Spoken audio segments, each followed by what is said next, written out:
അണ്ണാ നമുക്ക് രണ്ട് പെമ്പിള്ളാരാ. എടി പിടിന്ന് പറഞ്ഞ് പെമ്പിള്ളാരങ്ങ് വളരും. എടി പിടിന്ന് പറയണ്ട, പെമ്പിള്ളാര് വളരണ്ട. ഓഹോ, അതല്ലേ പറഞ്ഞത്. മൂത്ത കിച്ചാമണിക്ക് 21 വയസ്സായി. അടുത്ത ജൂണിൽ അവർക്ക് 22 വയസ്സാവും. നിങ്ങളൊരു തന്തയില്ലയോ?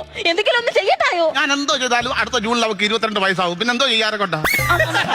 നരിയാവർ തപ്പിച്ചില്ലേ? എന്നെ എപ്പോ കണ്ടാലും അവർക്ക് ഇതേ ഉള്ളു ചോദ്യം. പെമ്പിള്ളാർ രണ്ടുപേരും ഒരുപോലെ അങ്ങ് വളർന്നു. നീ എന്താ കല്യാണം നോക്കാത്തത്? അവനോടും കൂടെ പറയണമെന്ന് എനിക്ക് വയ്യ മറുപടി പറയാനെ കൊണ്ട്. എന്റെ നരിയാവരത്തെ അപ്പച്ചോട് പറയണേ ആദ്യം പോയി കെട്ടാൻ. അപ്പച്ചി 4 കെട്ടിയതാ.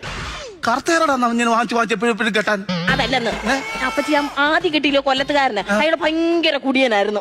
അതുകൊണ്ട് അങ്ങ് ഒഴിഞ്ഞു കുടിയും സഹിക്കാൻ പറ്റത്തില്ലല്ലോ. പിന്നെ ഒരു ആലപ്പുഴക്കാരൻ വന്ന് കെട്ടിയത് അയാൾ അങ്ങ് ഭയങ്കര വീടിവലി ചെയിൻ സ്മോക്കർ. അത് വേണ്ടാന്ന് പറഞ്ഞു. പിന്നെ അത് കഴിഞ്ഞ് പിന്നെ ഒരുത്തൻ കെട്ടിയത് അങ്ങ് മുറുക്കാൻ ചവയായിരുന്നു. അതുകൊണ്ടാണ് അങ്ങ് മാറ്റി. പക്ഷെ ഇപ്പൊ കെട്ടിയ ആളുണ്ടല്ലോ, ഇത് ഇന്നും ഉപയോഗിക്കത്തില്ല. എന്താ പുള്ളിക്ക് വായില്ലേ? അതല്ലെന്ന് അങ്ങനെയുള്ള ലഹരി ഒന്നും ഉപയോഗിക്കത്തില്ലെന്നാ പറഞ്ഞത്. ആണുങ്ങളാകുമ്പോ ഇടയ്ക്ക് അങ്ങനെയൊക്കെ ചെയ്യുകയൊക്കെ ചെയ്യുന്നത്. നിങ്ങൾ അപ്പച്ചിക്ക് തോടി കുഴപ്പം തോടി. ഈ അപ്പച്ചി ചെയ്യുന്ന പോലെ